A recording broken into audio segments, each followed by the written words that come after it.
Onde começa a verdadeira sabedoria? Vivemos em um mundo obcecado por autoconhecimento, terapias, manuais de autoestima, mas e se toda essa busca por quem somos estiver olhando para o lado errado? João Calvino, o grande reformador, abriu sua monumental obra, As Institutas da Religião Cristã, com uma verdade que atravessa séculos com imensa clareza e poder. Quase toda a soma de nosso conhecimento, que de fato se deve julgar como verdadeiro e sólido conhecimento, consta de duas partes: o conhecimento de Deus e o conhecimento de nós mesmos. Essas duas realidades, conhecer a Deus e conhecer a si mesmo, não são caminhos paralelos, mas fios entrelaçados que se sustentam mutuamente. Não se pode conhecer um sem que se encontre inevitavelmente o outro, pois nele vivemos, nos movemos e existimos. Atos 17, 28. Desde o momento em que olhamos para dentro de nós mesmos com seriedade, logo percebemos algo surpreendente. Não somos seres autônomos. Tudo em nós, nossas capacidades, dons, nossa própria existência, remete para além de nós. Existimos em Deus, dependemos dele, somos sustentados por sua vontade e graça, a cada batida do coração, a cada respiração silenciosa. E essa percepção da dependência nos leva à humildade, pois se nada temos de nós mesmos e tudo que somos provém de Deus, então somos obrigados a olhar para Ele não apenas como Criador, mas como sustentador, fonte e fim de todas as coisas.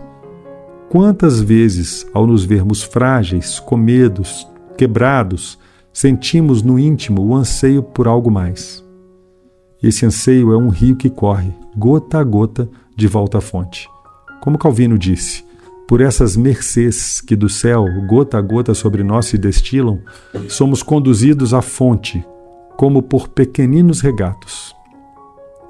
Cada limitação que enfrentamos, cada dor, cada fracasso moral ou espiritual, é uma lembrança viva de que não somos autossuficientes, somos carentes, somos, como Calvino diz, despojados de nosso divino adereço, nus, frágeis, miseráveis. E é exatamente aí que começa a verdadeira sabedoria. Porque sou verme, não homem, o opróbrio dos homens e desprezado do povo. Salmo 22, versículo 6. Quando olhamos honestamente para nossa alma sem máscaras, sem desculpas, o que vemos? Vemos ignorância, vaidade, pobreza espiritual, fraqueza, corrupção. Vemos a sombra da queda de Adão em cada canto do coração. E nesse espelho quebrado da alma humana, aprendemos algo precioso. Em lugar algum, a não ser no Senhor, há luz, virtude, abundância, justiça, pureza. Isso nos leva a um ponto essencial de Calvino. Ninguém aspira seriamente a Deus enquanto estiver satisfeito consigo mesmo. Essa é uma afirmação dura, mas absolutamente verdadeira. O homem natural vive iludido com sua própria bondade, mas a Escritura, ao nos confrontar com a santidade de Deus, nos arranca desse engano. A verdadeira busca por Deus começa quando estamos profundamente descontentes conosco. Amado ouvinte, como está a sua visão de si mesmo hoje? Você se considera justo, forte, sábio, espiritualmente maduro? Talvez seja a hora de parar e perguntar: estou me vendo à luz da minha própria medida ou à luz da santidade de Deus? Enganoso é o coração, mais do que todas as coisas, e desesperadamente corrupto. Quem o conhecerá? Jeremias 17, 9. É por isso que o autoconhecimento verdadeiro nos fere, mas também nos cura, pois é apenas quando descobrimos nossa miséria que somos levados a buscar a misericórdia. É apenas quando sentimos fome que ansiamos pelo pão da vida. É apenas quando trememos diante da verdade que corremos ao refúgio da graça. Calvino não nos convida à depressão espiritual, mas à verdade, uma verdade que liberta, pois conhecer a si mesmo de verdade é o primeiro passo para conhecer a Deus como Ele realmente é, santo, justo e infinitamente misericordioso. Se no início vimos como nossa miséria nos conduz até Deus, agora veremos a verdade complementar. É somente ao contemplar a glória de Deus que de fato conseguimos enxergar quem realmente somos. Ai de mim, estou perdido, porque sou homem de lábios impuros e habito no meio de um povo de impuros lábios. Os meus olhos viram o Rei, o Senhor dos Exércitos. Isaías 6,5. Foi essa a reação de Isaías quando viu o Senhor assentado sobre um alto e sublime trono.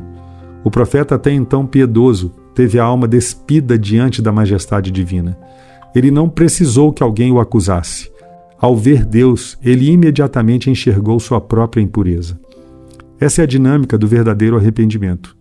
Quanto mais vemos a Deus, mais percebemos a gravidade do pecado que ainda habita em nós. E quantos de nós vivemos como se estivéssemos espiritualmente saudáveis, apenas porque nunca paramos para olhar para o alto? Calvino diz que somos todos, por natureza, propensos à hipocrisia. Criamos uma imagem de nós mesmos e nos satisfazemos com ela, como se estivéssemos num quarto escuro e víssemos um pedaço de tecido sujo, mas por falta de luz pensássemos que ele era branco, até que abrimos a janela e a luz entra, então vemos, aquilo que achávamos limpo está imundo. Se dissermos que não temos pecado, enganamo-nos a nós mesmos e a verdade não está em nós. 1 João 1,8. Calvino ilustra isso com uma analogia poderosa. No escuro, nosso olhar parece penetrante, mas experimente olhar diretamente para o sol. Os olhos não suportam o brilho. O que antes parecia força revela-se fraqueza, assim também com a alma. Quando comparamos a nossa justiça com a de outros homens, podemos até nos sentir bem. Mas quando olhamos para Deus, não há comparação. Não há justo, nenhum sequer. Romanos 3,12. Mas todos nós somos como o imundo, e todas as nossas justiças como o trapo da imundície. Isaías 64,6. Meus queridos, algum de vocês já olhou para Deus com tremor santo? Não basta acreditar em Deus intelectualmente, é necessário contemplá-lo em sua santidade e permitir que essa visão nos quebre, nos humilhe e nos purifique. Os homens de Deus, ao longo da Bíblia, reagiam com espanto, temor e até pavor quando percebiam que estavam diante do Senhor. Morreremos, pois vimos o Senhor. Juízes 13:22. Sou pó e cinza. Gênesis 18:27. Meus ouvidos tinham ouvido falar de ti, mas agora os meus olhos te viram. Por isso me desprezo e me arrependo no pó e na cinza. Jó 42, versículos 5 e 6. Essas não são reações de pessoas ímpias, são reações de santos. Quanto mais santo alguém é, mais profundamente ele sente a distância entre a pureza divina e a sua própria limitação. Chegamos agora à parte mais desafiadora, porém mais frutífera dessa reflexão. O que significa viver diante de um Deus tão glorioso e santo, uma vez que já compreendemos nossa profunda necessidade e fraqueza? Calvino nos chama a ver que não se trata apenas de saber verdades teológicas, mas de ser transformado por elas. O verdadeiro conhecimento de Deus não nos deixa onde estamos. Ele nos move, ele nos quebra, ele nos reconstrói. Servi ao Senhor com temor e alegrai-vos com tremor. Salmo 2:11. Quando temos um vislumbre da majestade de Deus, o temor reverente se torna a base da nossa espiritualidade. Esse temor não é medo servil, mas santo respeito, reverência profunda, assombro diante da grandeza de quem Deus é. E esse temor tem efeitos reais. Ele molda nossas orações, tornando-as humildes. Ele orienta nossos cultos, centrando-os em Deus. Ele conduz nosso estilo de vida, chamando-nos à santidade, à verdade, à integridade. Bem-aventurados os humildes de espírito, porque deles é o reino dos céus. Mateus 5:3. Veja os exemplos bíblicos para consolidar essa postura. Moisés escondeu seu rosto, lá em Êxodo 3:6. Elias cobriu seu rosto, em 1 Reis 19:13. Isaías tremeu, lá em Isaías 6. Jó se calou, em Jó 42. Pedro se declarou pecador, em Lucas 5:8. Essas reações não vêm de legalismo ou neurose espiritual. Vêm de um coração tocado pela verdade. Deus é santo, e eu não sou, preciso da redenção. Se você foi tocado pela visão de quem Deus é, então sua vida não pode mais ser a mesma. Sua forma de lidar com o pecado muda, seu conceito de justiça muda, suas prioridades mudam. A vida cristã autêntica é viver diante da face de Deus, e isso deve influenciar nosso trato com o próximo, nossa reação às provocações e no nosso uso de dons e palavras. Sede santos, porque eu sou santo. 1 Pedro 1,16. Essa santidade não exige perfeição, mas requer separação. O desejo sincero de agradar a Deus em tudo. Ela nasce da gratidão, porque um Deus tão santo se inclinou até nós, miseráveis pecadores, para nos redimir em Cristo Jesus. Examinai-vos a vós mesmos, 2 Coríntios 13:5. Se confessarmos os nossos pecados, Ele é fiel e justo para nos perdoar. 1 João 1,9.